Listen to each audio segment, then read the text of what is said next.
నమస్కారం. సుఖీబావుకు స్వాగతం. ప్రాణాంతక జబ్బుల గురించి అడిగితే మనలో చాలా మంది గుండెపోటు, క్యాన్సర్లు, ఎయిడ్స్, మలేరియా, టీబీ ఇలా అనేక రకాల వ్యాధుల గురించి చెప్పుకుంటూ పోతారు. నిజమే, ఇవన్నీ ప్రాణాంతక జబ్బులే. కానీ వీటికంటే కూడా ఎక్కువగా మన ప్రాణాల్ని కబలిస్తున్న జబ్బు మరొకటి ఉంది. దాని పేరే నిమోనియా. వాడుకలో నిమ్ము అని కూడా పిలుస్తారు. ప్రపంచవ్యాప్తంగా ప్రతి ఏటా లక్షలాది మంది నిమోనియా బారిన పడి మరణిస్తున్నారు. దీన్ని బట్టి నిమోనియా ఎంత ప్రమాదకరమైన సమస్యో అర్థం చేసుకోవచ్చు.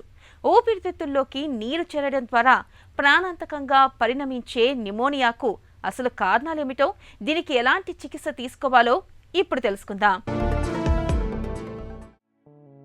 ఉచ్ఛ్వాస, నిశ్వాస సృష్టిలోని సమస్త ప్రాణికోటికి ప్రాణాధారమైన క్రియలివి. శ్వాసే లేకపోతే ఏ జీవికి ప్రాణం లేదు. శ్వాస ప్రక్రియ ద్వారా ముక్కు నుంచి లోపలకు వెళ్లిన గాలి ఊపిరితిత్తుల్లోకి ప్రవేశిస్తుంది. అక్కడి నుంచి ఊపిరితిత్తుల చివరి భాగాలైన అతి సూక్ష్మగాలి గదుల్లోకి చేరి వడపోతకు గురవుతుంది. చివరగా కార్బన్ డయాక్సైడ్ వంటి హానికారక వ్యర్థాలను అక్కడే వదిలేసి స్వచ్ఛమైన ఆక్సిజన్ను మన ఒంట్లోని కణకణానికి చేరుతుంది. స్థూలంగా ఇది మనం శ్వాసించే ప్రక్రియ. మనం పీల్చిన గాలి వడపోతకు గురయ్యే అతి సూక్ష్మమైన ఊపిరితిత్తుల చివరి భాగాల్లోకి ఏ కారణంగానైనా నీరు చేరినా, నీరు లాంటి ద్రవ పదార్థాలు చేరినా వాయు మార్పిడి సరిగా జరగదు. శ్వాసక్రియలో అవరోధాలు ఏర్పడతాయి. ఈ రకమైన పరిస్థితిని నిమోనియా అని, వాడుకలో నిమ్ము అని పిలుస్తారు. న్యూమోనియా ఇది అందరికీ తెలిసిన పదమే.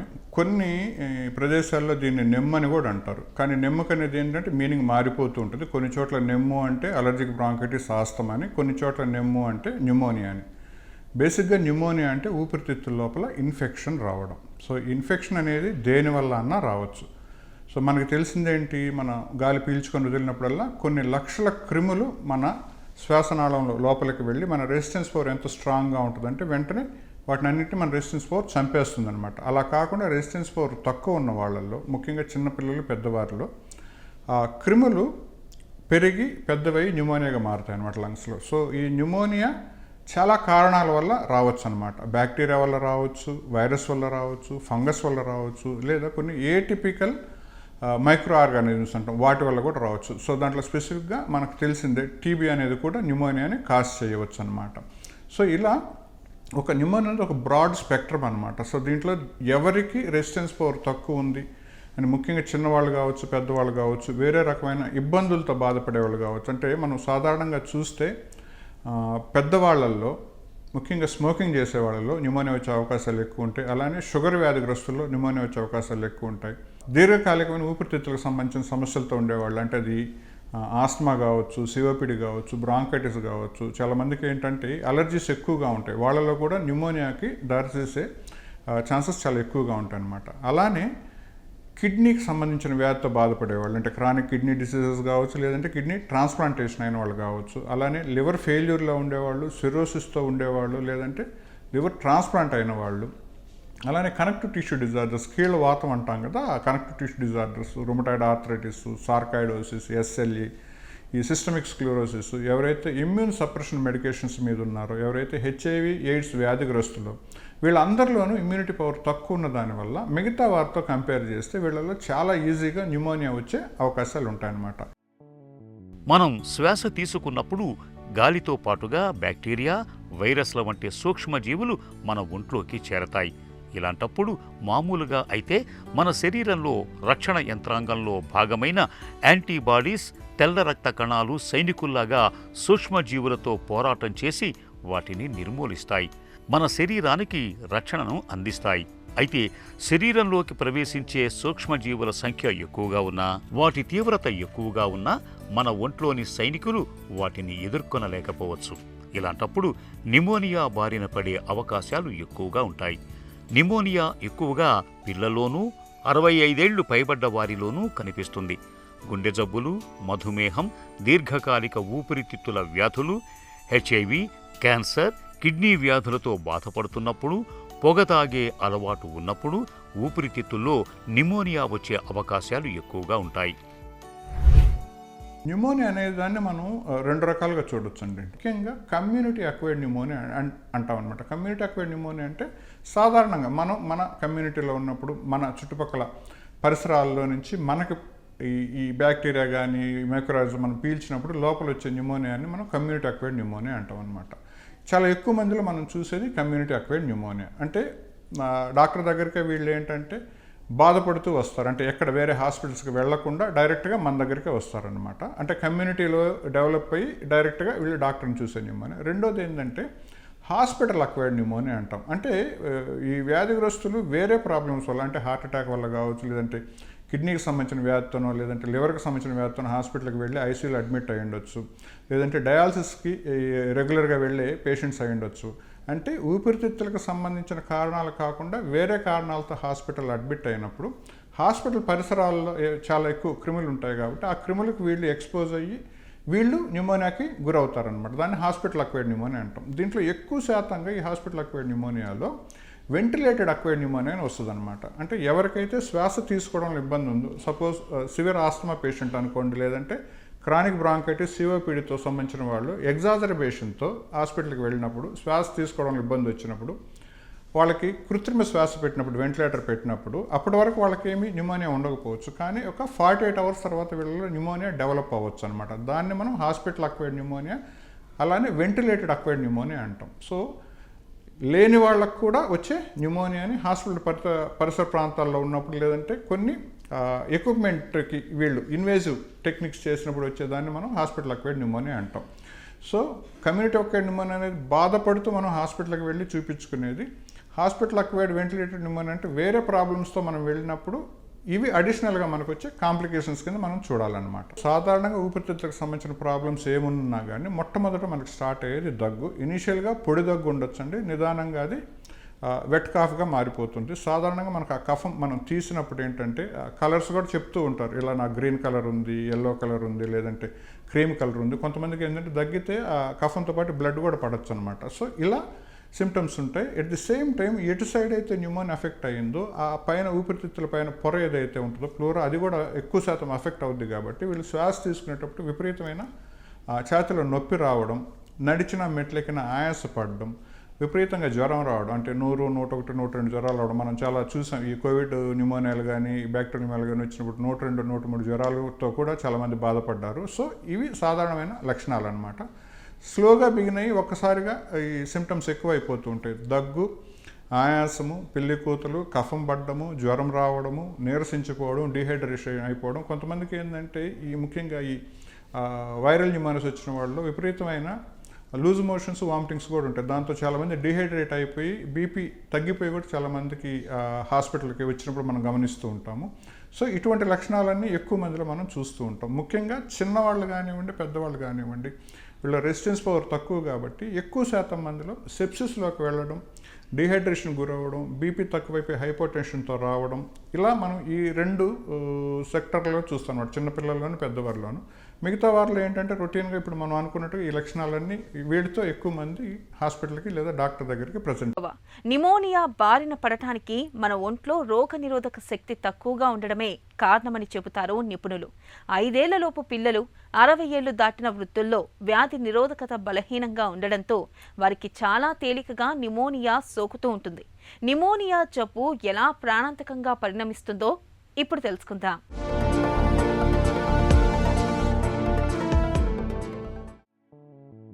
నిమోనియాతో బాధపడుతున్నప్పుడు చలితో కూడిన జ్వరం, దగ్గు, కఫం, ఛాతీలో నొప్పి సాధారణంగా ఉంటాయి. కొందరిలో దగ్గుతో పాటు రక్తం కూడా పడవచ్చు. కొంతమందిలో కఫం చిక్కగా, కొందరిలో పలుచగా ఉండవచ్చు. కఫం రంగు ఎరుపుగా గాని, పసుపుగా గాని, ఆకుపచ్చగా గాని ఉండవచ్చు. కొంతమందిలో కఫం దుర్వాసన వేస్తూ ఉంటుంది. ఈ లక్షణాలను బట్టి నిమోనియా కారణాలను కొంతవరకు అంచనా వేయొచ్చు. సాధారణంగా నిమోనియా చలికాలంలో ఎక్కువగా కనిపిస్తుంది. ఇరుకుగా ఉండే ప్రదేశాల్లో ఒకే చోట ఎక్కువ మంది ఉన్నప్పుడు నిమోనియా వచ్చే అవకాశాలు ఎక్కువగా ఉంటాయి. పిల్లల్లోనూ పెద్దల్లోనూ జలుబు, దగ్గు తర్వాత నిమోనియా అనేది ఎక్కువగా కనిపిస్తూ ఉంటుంది. ఒక్కోసారి పొరపాటుగా, ప్రమాదవశాత్తుగా ఆహారపు తునకలు గాని వస్తువులు గాని ఊపిరితిత్తుల్లోకి వెళ్ళినప్పుడు కూడా నిమోనియా వచ్చే ప్రమాదం ఉంటుంది. ముఖ్యంగా నిమోనియా అనేది ఊపిరితిత్తుల ఇన్ఫెక్షన్ కాబట్టి ఆ ఊపిరితిత్తుల ఇన్ఫెక్షన్కి మెయిన్గా మనం హాస్పిటల్కి వెళ్తే ఒక ఎక్స్రే తీస్తారు. ఎక్స్రే తీస్తే ఎక్స్రేలో కనుక చిన్న ప్యాచెస్ లాగా వైట్ ప్యాచెస్ లాగా కనపడే అవకాశం ఉంటుంది. ఆ వైట్ ప్యాచెస్ని బట్టి మనం అది నిమోనియా కింద భావిస్తాం.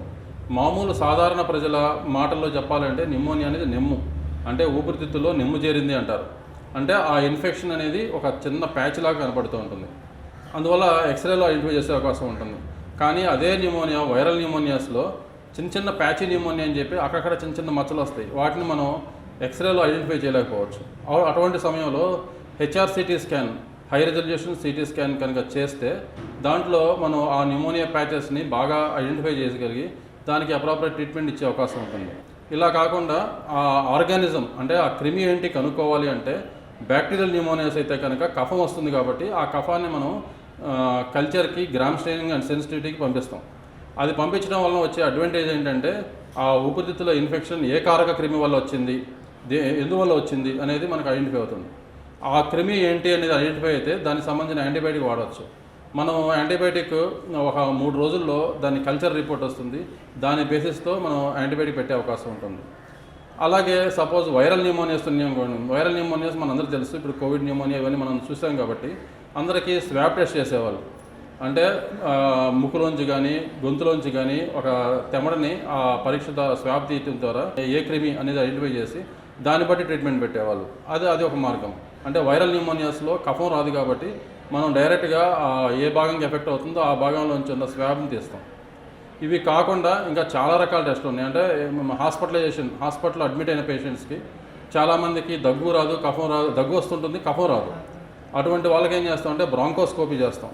బ్రాంకోస్కోపీ అంటే ఒక కెమెరా ఉన్నటువంటి ఒక స్కోపు ముక్కులో గుండా లేదంటే నోట్లో గుండా ఊపిరితిత్తుల లోపలికి వెళ్ళిపోయి ఏ భాగంలో ఎఫెక్ట్ అయింది అనేది మనం ఐడెంటిఫై చేసుకున్నాక ఆ ఐడెంటిఫై చేసుకున్న భాగం నుంచి వాషింగ్స్ తీసి ఆ వాషింగ్స్ని కల్చర్కి పంపిస్తాం. కల్చర్కి ఆర్గానిజం ఐడెంటిఫికేషన్కి పంపిస్తాం. దానివల్ల ఏ ఆర్గానిజం వల్ల వచ్చింది ఈ ఇన్ఫెక్షన్ అనేది మనకి క్లియర్ కట్గా తెలిసే అవకాశం ఉంది. దానివల్ల కరెక్ట్ ట్రీట్మెంట్ ఇవ్వడానికి అవకాశం ఉంటుంది. ఊపిరితిత్తుల్లో నీరు చేరి నిమోనియా సోకినప్పుడు దాన్ని చాలా వరకు మందులతోనే తగ్గించవచ్చు. యాంటీబయాటిక్ మందుల్ని కొంతకాలం పాటు వాడితే సరిపోతుంది. అయితే నిమోనియాను సకాలంలో గుర్తించలేక మామూలు జలుబు అనుకుని మనలో చాలామంది కాలహరణం చేస్తూ ఉంటారు. నిమోనియాను నిర్లక్ష్యం చేయటం వల్ల అది ముదిరిపోయి చివరకు ప్రాణాంతకంగా పరిణమిస్తుంది. ముఖ్యంగా హైరిస్క్ గ్రూప్ అంటే దీర్ఘకాలిక ఊపిరితిత్తుల వ్యాధులైన సిఓపిడితో బాధపడుతున్నప్పుడు, గుండె పనితీరు మందగించిన వాళ్లలో నిమోనియా దుష్ప్రభావాలు తీవ్రంగా ఉంటాయి. ఊపిరితిత్తుల నిండా నీరు, ద్రవాలు చేరిపోతుంటాయి. ఇన్ఫెక్షన్ వచ్చిన ప్రాంతంలో చీము చేరుతూ ఉంటుంది. బ్యాక్టీరిమియా అంటే నిమోనియా ఊపిరితిత్తుల నుంచి రక్త ప్రవాహంలోకి, అక్కడి నుంచి అన్ని అవయవాలకు చేరటం ఇది చాలా తీవ్రమైన పరిస్థితిగా చెబుతారు డాక్టర్లు. మనం వచ్చిన న్యూమోనియాని బట్టి ఆ స్టేజ్ని బట్టి మనం ట్రీట్మెంట్ చేసే అవకాశం ఉంటుంది. అంటే మైల్డ్ న్యూమోనియా అంటే తక్కువ స్థాయిలో కనుక న్యూమోనియా ఎఫెక్ట్ అయితే అటువంటి వాళ్ళకి ఓరల్ యాంటీబయాటిక్స్ ఉంటాయి. ఫస్ట్ ఎంపరికల్ యాంటీబయాటిక్స్ పెడతాం. ఎంపరికల్ యాంటీబయాటిక్స్ అంటే ఏంటంటే ఈ కారక క్రిమి ఇది అయి ఉంటుంది. అంటే ఫర్ ఎగ్జాంపుల్ టీబీ ఉన్నటువంటి ఇన్ఫెక్షన్స్లో అంటే ఓ ఫ్యామిలీలో కనుక న్యూమోనియా డెవలప్ అయితే అది టీబీ జబ్బు అయ్యే అవకాశం ఉంది. టీబీ వల్ల వచ్చే న్యూమోనియా అయ్యే అవకాశం ఉంది. అట్లాగే మనకి సపోజ్ ఎయిర్ కూలర్స్ ఇటువంటి వాటిలో పనిచేసే వాళ్ళు కానీ న్యూమోనియా వస్తే దానికి కారక క్రిమి ఉంటుంది. అంటే ఇలా ప్రతిదానికి కూడా ఆ ఆర్గానిజంను ఐడెంటిఫై చేసుకొని ఆర్గానిజంను బట్టి యాంటీబయాటిక్ పెడతాం. ఇట్లా మైల్డ్ కేసెస్ కనుక అయితే కనుక ఓరల్ యాంటీబయాటిక్స్తో మనం ట్రీట్మెంట్ చేసే అవకాశం అయితే ఉంటుంది. న్యూమోనియా కనుక సివియారిటీ పెరిగి మైల్డ్ నుంచి మోడరేట్ లేదా సివియర్ స్టేజ్ కనుక వెళ్తూ ఉంటే అటువంటి వాళ్ళకి కంపల్సరీగా వాళ్ళని ఇంటి దగ్గర నుండి మనం ట్రీట్మెంట్ చేసే అవకాశం లేదు. కంపల్సరీగా హాస్పిటల్ అడ్మిట్ చేయాల్సి వస్తుంది. అప్పుడప్పుడు అవసరమైతే ఐసీయూలోకి పెట్టాల్సిన అవసరం రావచ్చు. ఇటువంటి వాళ్ళకి ఈ యాంటీబయాటిక్స్ చాలా హై లెవెల్ యాంటీబయాటిక్స్ పెట్టాల్సి వస్తుంది. ఎందుకంటే మోర్టాలిటీ కూడా చాలా ఎక్కువగా ఉంటుంది, చనిపోయే అవకాశాలు ఎక్కువగా ఉంటాయి. అటువంటి పరిస్థితులు ఉన్నాయి కాబట్టి వారికి అప్రాపరేట్ యాంటీబయాటిక్ పెడతాము. 3-4 రోజుల తర్వాత కల్చర్ రిపోర్ట్ వస్తుంది. ఆ కల్చర్ రిపోర్ట్ వచ్చిన తర్వాత ఆ కల్చర్ రిపోర్ట్లో వచ్చినటువంటి యాంటీబయాటిక్ అప్రాపరేట్ యాంటీబయాటిక్ తీసుకొని ఆ యాంటీబయాటిక్ కనుక మా మందులు కనుక పెడితే కనుక పేషెంట్కి వెంటనే ఆ న్యూమోనియా అనేది తగ్గే అవకాశం వస్తుంది. పేషెంట్ మనకి ఆయాసంతో ప్రజెంట్ అవుతుంటారు. జనరల్గా ఆయాసం అంటే చాలా ఎక్కువ ఆయాసంతో ప్రజెంట్ అవుతుంటారు. అటువంటి వాళ్ళకి మెయిన్గా ఆక్సిజన్ ట్రీట్మెంట్, ఆక్సిజన్ పెడతాము. ఆక్సిజన్ పెట్టేసి ఆ పేషెంట్కి ABG test, arterial blood gas test అనే టెస్ట్ చేసి ఆక్సిజన్ లెవెల్స్ ఎలా ఉన్నాయి, ఇంకేమన్నా చేంజెస్ ఉన్నాయా అవి ఐడెంటిఫై చేసుకొని వాటిని బట్టి అవసరమైతే వెంటిలేషన్ కూడా చేయాల్సిన అవసరం రావచ్చు. అలాగే నాన్ ఇన్వేజివ్ వెంటిలేషన్ అంటారు, బైప్యాప్, సిప్యాప్ అని వెంటిలేటర్స్ ఉంటాయి. ఆ వెంటిలేటర్స్ని పెట్టి ట్రీట్మెంట్ చేసే అవకాశం ఉంటుంది. అదే పేషెంట్ కనుక కాన్షియస్నెస్ కోల్పోయి బాగా సివియర్ అయిపోయి బాగా అడ్వాన్స్ స్టేజ్లోకి వెళ్ళిపోతే పేషెంట్ని వెంటిలేటర్ మీద పెట్టి ఆ వెంటిలేటర్ ద్వారా ఆక్సిజన్ అందించి, కృత్రిమ ఆక్సిజన్ అందించి పేషెంట్ని ఆ లంగ్స్కి కొంత రెస్ట్ ఇవ్వడం మూలన, అప్రోప్రియట్ యాంటీబయాటిక్స్ పెట్టడం మూలన ఆ జబ్బు అనేది పూర్తిగా తగ్గే అవకాశం ఉంటుంది. ఇలా వివిధ రకాల స్టేజెస్లో వివిధ రకాల ట్రీట్మెంట్స్ చేస్తూ ఉంటాం. అలాగే పేషెంట్కి మనకి దీంతో పాటు వచ్చే కాంప్లికేషన్స్ కూడా ఐడెంటిఫై చేసుకోవాలి. ఆ కాంప్లికేషన్స్ బ్లడ్ ద్వారా స్ప్రెడ్ అయితే ఆ బ్లడ్ కల్చర్స్ పంపిస్తాము. అలాగే మిగతా ఊపిరితిత్తుల్లో ఇన్ఫెక్షన్స్కి మెకానికల్ వెంటిలేషన్ అంటే వెంటిలేటర్ మీద ఉన్న కేసులకి ఎండోబ్రాంకియల్గా ఏమన్నా ఇన్ఫెక్షన్ ఎలా ఉంది అనేది ప్రతి 2 రోజులకో 3 రోజులకో ఒకసారి ఆ కల్చర్ రిపోర్ట్స్ తీసుకోవటం, అలాగే బ్రాంకియల్ వాషింగ్స్ తీసుకొని ఆ బ్రాంకియల్ వాషింగ్స్ వచ్చిన రిపోర్ట్ని బట్టి ఆ ట్రీట్మెంట్ ఇచ్చే అవకాశం. నిమోనియాను చాలా వరకు యాంటీబయాటిక్స్ మందులతో తేలికగానే తగ్గించుకోవచ్చు. అయితే వచ్చిన చిక్కేమిటంటే వచ్చింది నిమోనియా అని తెలుసుకోలేకపోవడం, వ్యాధి నిర్ధారణ ఆలస్యం కావడం, చికిత్స ఆలస్యంగా మొదలు పెట్టడంతో నిమోనియా తాలూకు దుష్ప్రభావాలు తీవ్రంగా ఉంటాయి. నిమోనియాకు ఎలాంటి చికిత్స తీసుకోవాలో ఇప్పుడు తెలుసుకుందాం.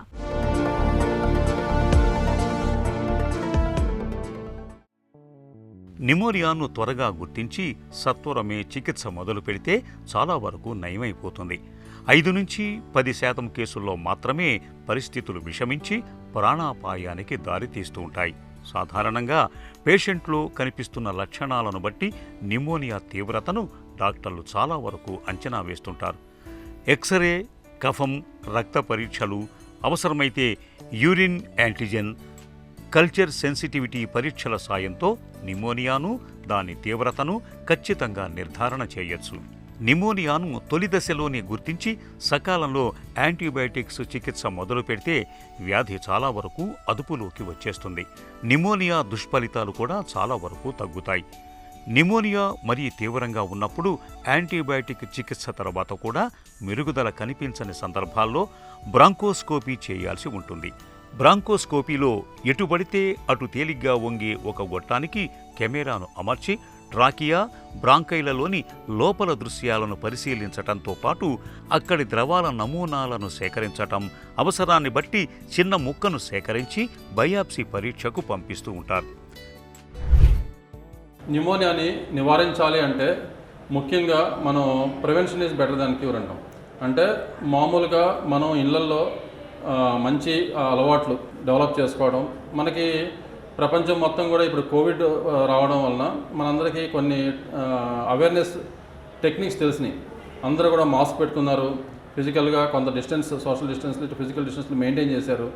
ఇలా వైరస్ ఇన్ఫెక్షన్ని ఎలా మనం కాపాడుకోవాలనే విషయాన్ని ప్రపంచం మొత్తం మనకి కోవిడ్ నేర్పించింది. అందువల్ల ఇప్పుడు అందరూ కూడా ఆ కోవిడ్ సంబంధించిన ప్రోటోకాల్స్ ఫాలో అవుతుంటే వైరల్ న్యూమోనియాస్ నుంచి మనం చాలా వరకు ప్రొటెక్ట్ అయ్యే అవకాశం ఉంటుంది. అలాగే ఇవి కాకుండా మంచి ఆహారం తీసుకోవడం, మంచిగా నిద్రపోవడం, ఇవన్నీ కూడా ఈ మన బాడీలో ఉన్న ఇమ్యూనిటీ పవర్ పెంచే అవకాశం ఉంటుంది. ఇమ్యూనిటీ పవర్ పెరగడంతో పాటు ఇలాంటి ఇన్ఫెక్షన్స్ రాకుండా మనం ప్రివెంట్ చేసే అవకాశం ఉంటుంది. అలాగే ఈ ముఖ్యంగా యోగా లేదంటే ఎక్సర్సైజు ఇలాంటివి కూడా మనకి ఈ చాలా బాగా హెల్ప్ చేస్తూ ఉంటాయి. ఇవన్నీ మనం ఇళ్లలో ఉండి చేయగలిగే పద్ధతులు. ఇవి కాకుండా మనం ఓవరాల్గా మన ప్రపంచంలో ఉన్నటువంటి అందరూ కూడా కోవిడ్కి వ్యాక్సిన్ తీసుకున్నాం. సేమ్ అలాగే ఊపిరితిత్తులకు సంబంధించిన న్యూమోనియా వచ్చే ఇన్ఫెక్షన్స్కి వ్యాక్సిన్స్ ఉన్నాయి. ఫ్లూ షాట్ అనేది ప్రతి సంవత్సరం ఒక మనకి మాన్సూన్ నుంచి ఎప్పుడైతే మనం చలికాలంలో ఎంటర్ అవుతూ ఉంటామో ఆ టైంలో ఆ క్రిములు బాగా పెరిగే అవకాశం ఉంటుంది. అటువంటప్పుడు కనుక ఆ సీజన్ రాకముందే కనుక ఎవరైతే రిస్క్ పీపుల్ అంటే ఎవరైతే ఆ న్యూమోనియా బారిన పడే అవకాశాలు ఉన్నవారో వాళ్ళని మనం ఐడెంటిఫై చేసుకొని వాళ్ళందరూ కూడా వ్యాక్సిన్ ఇవ్వడం ద్వారా ట్రీట్ చేసే అవకాశం ఉంది. ప్రతి సంవత్సరం కూడా ఆ వ్యాక్సిన్ మారుస్తూ ఉంటారు.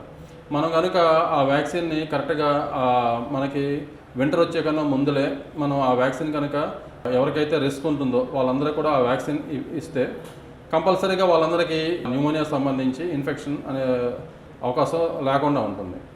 అలాగే ఇవి కాకుండా మనకి న్యూమోకోకల్ వ్యాక్సిన్ అంటారు. న్యూమోకోకల్ వ్యాక్సిన్ అనేది ఇప్పుడు చాలా ఎక్కువ మంది చూస్తూ ఉన్నాం. న్యూమోకోకల్ వ్యాక్సిన్లు 2 రకాలు ఉంటాయి. PCV13 అంటారు, PPSV 23 అంటారు. ఈ మొదట PCV13 అనేది 13 రకాల ఈ న్యూమోకోకల్ యాంటీజెన్స్కి ఎగెనిస్ట్గా ఆ వ్యాక్సిన్ తయారు చేశారు. అంటే ఆ వ్యాక్సిన్ కనుక మనం ఎవరికైతే ఈ ఇన్ఫెక్షన్స్ వస్తాయి అని భావిస్తున్నామో వాళ్ళందరికీ ఇస్తే వాళ్ళ బాడీలో ఇమ్యూనిటీ పవర్ పెరిగిద్ది. ఇది ఇచ్చిన తర్వాత ఒక సంవత్సరం తర్వాత 2 సంవత్సరాల తర్వాత ఈ PPSV 23 కనుక ఇస్తే బాడీలో ఇమ్యూనిటీ పవర్ చాలా లైఫ్ లాంగ్ ఇమ్యూనిటీ వచ్చే అవకాశం కూడా ఉంది. ఇవి కాకుండా కోవిడ్ వ్యాక్సిన్స్ ఉన్నాయి, ఇంకా ట్యూబర్క్లోసిస్ వ్యాక్సిన్ ఉంది. ఇలాంటి వ్యాక్సిన్స్ అన్నీ కూడా మనకి రెస్పిరేటరీ ఇన్ఫెక్షన్ సంబంధించి ఆ న్యూమోనియాస్ రాకుండా ట్రీట్ చేసే అవకాశం ఉంది. నిమోనియా రాకుండా ముందస్తు నివారణ కోసం ఇప్పుడు న్యూమోకోకల్ టీకాలు విరివిగా అందుబాటులోకి వచ్చాయి. చిన్న పెద్ద అందరూ ప్రతి ఒక్కరూ తప్పనిసరిగా న్యూమోకోకల్ టీకాలను తీసుకోవాలి. ఇక నిమోనియా బారిన పడకుండా ఉండేందుకు వ్యక్తిగతంగా పరిశుభ్రత పాటించాలి. చేతుల్ని తరచుగా శుభ్రం చేసుకుంటూ ఉండాలి. జలుబు చేసినప్పుడు, ఇతర శ్వాసకోశ సమస్యలతో బాధపడుతున్నప్పుడు అవి తగ్గే వరకు ఇతరులకు దూరంగా మసలుకోవాలి. దగ్గినప్పుడు, తుమ్మినప్పుడు చేతి రుమాలు ముక్కుకు అడ్డుగా పెట్టుకోవాలి. నివసించే ప్రదేశాలు, చుట్టుపక్కల ప్రాంతాలు శుభ్రంగా ఉండేలా జాగ్రత్తలు తీసుకోవాలి. నిమోనియాకు పొగ అలవాటు కూడా ఒక కారణమే కాబట్టి పొగ తాగటాన్ని మానుకోవాలి. సమతులాహారాన్ని తీసుకుంటూ ఒంట్లో రోగ నిరోధక శక్తి సన్నగిల్లకుండా చూసుకోవాలి. ఈ జాగ్రత్తలు నిమోనియాను చాలా వరకు నివారిస్తాయి. నిర్లక్ష్యం చేస్తే ప్రాణాంతకంగా పరిణమించే నిమోనియాను త్వరగా గుర్తించడంతో పాటు అంతే త్వరగా చికిత్స మొదలుపెట్టాలి. ఇక న్యూమోకోకల్ టీకాను ప్రతి ఒక్కరూ తప్పనిసరిగా తీసుకోవాలి. వ్యక్తిగత శుభ్రతను పాటించడం, పొగ, మద్యం వంటి అలవాట్లకు దూరంగా ఉండడం అనేవి నిమోనియా జబ్బును చాలా వరకు నివారిస్తాయి.